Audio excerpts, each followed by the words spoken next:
প্রেম কিংবা বিয়ে যেটাই করেন, করলে ভদ্রলোকের সাথে করবেন, না হলে সারা জীবন একা থাকবেন। নিচে টাকা কামাইবেন, ঘুরবেন ফিরবেন পরিবারের মানুষগুলোকে নিয়ে, আর সম্মানের সাথে বাঁচবেন।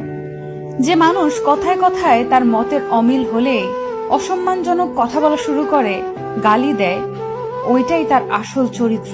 এমন মানুষগুলো খুবই ভয়ানক। যাদের মধ্যে নম্রতা ভদ্রতা আছে, সে গালাগালি করে না বা অসম্মানজনক কথাবার্তা বলে না। এমন মানুষগুলোকে ছাড় দিয়ে যত চলবেন, ভালোবাসা দেখাতে যাবেন, নিজের লস। এরা আপনাকে মানসিক রোগী বানানো ছাড়া কিছুই দিতে পারবে না।